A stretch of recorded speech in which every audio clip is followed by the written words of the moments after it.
Welcome to Courtwire, your daily dose of real courtroom drama, shocking verdicts. You've got 4 serious felony offenses here that have been alleged. Criminal actions have consequences.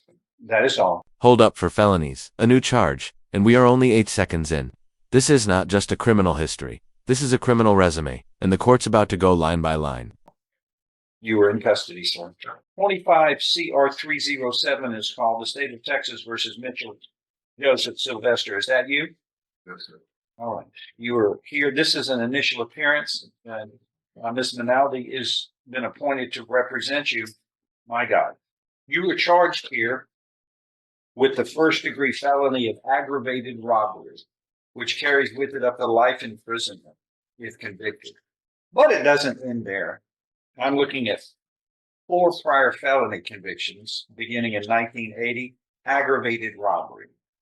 And you were convicted in the court next door, and that's 45 years ago. And then 8 years after that was final, you apparently committed illegal possession of controlled substance, a second-degree felony, and were convicted of that in 1988 in this court. Thereafter, that became final. You committed the felony of another illegal possession of a controlled substance and was committed in 1991. You were convicted next door in the 252nd. After that became final, you committed the felony of having a prohibited substance in a correctional facility, a third-degree felony, and you were finally convicted of that in 1996 in the 252nd District. So if you were found guilty and all of this were proven true, you are looking at no less than 25 years in prison. Let me break this down. In Texas, a felony with a deadly weapon enhancement is not just serious, it's stacked. No parole until 50% is served. That means if he gets 40 years, he's locked for at least 20 before they even blink at release. Up to life in prison. And since a deadly weapon was used, of course, you would not be parolable for whatever sentence up to life until you served at least 50% or half. Do you understand how serious this is? Do you understand how serious this is, sir? You went through the system 4 separate times in felonies, and you were back with a violent crime? It's a rhetorical question. I don't expect an answer. All right. What do you want to do today, Minaldi, as his lawyer? Does he have an indigent form? I guess he's indigent. I don't know. But does he have an indigent form? We are going to work on it after Unknown's not here since he doesn't have his glasses. So I'm going to have to hold him.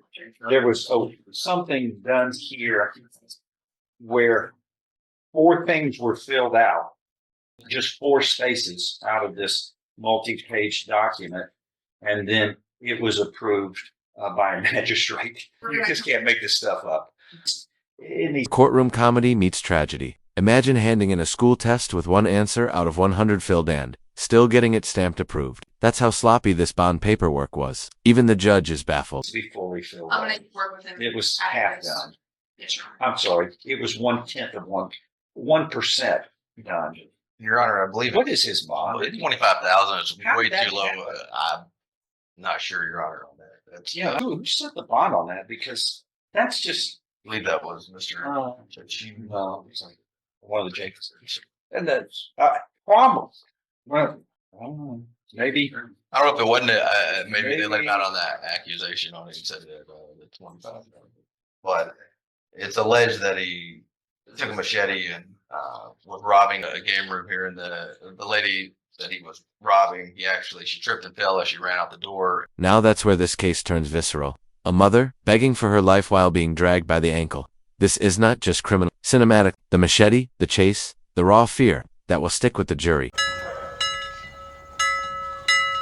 And he grabbed her by the ankle and tried to drag her back into the game room there, at which time she pleaded that for her life because she had kids, and he did let go of her ankle and attempted to run back into business with the machete. And one of his prior convictions is actually an aggravated robbery as well. court has reviewed the probable cause affidavit and the defendant's prolific criminal history, which is in the public safety report, which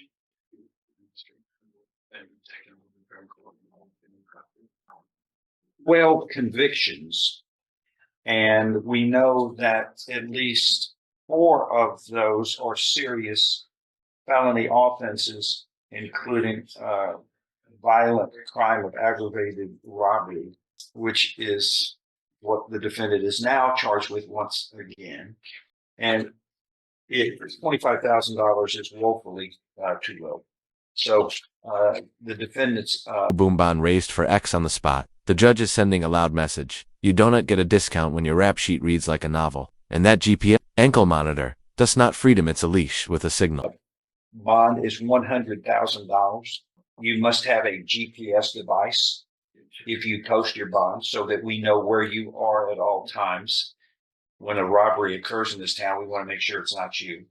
And you would be placed on home confinement, except for purposes of trying to find a job and going to and from to get food in the direct routes possible. You understand the seriousness of what you're charged with, sir, your criminal history, and the fact that this was committed in a very violent fashion, where a machete was alleged to have been displayed by you in the commission of this crime and threatening the victim.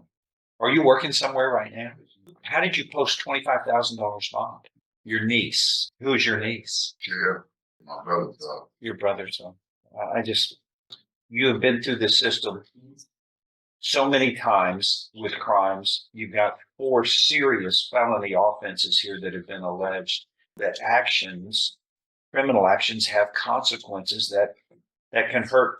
Here's the judge dropping truth bombs. It's not just about punishment, it's about public safety. Because when you have cycled through the system for times and come back swinging a machete, yeah, the court's patience has officially expired. Victims, but hurt you as well. You lose your freedom. You don't want to lose them. But we have to live in peace. I need help. Contact.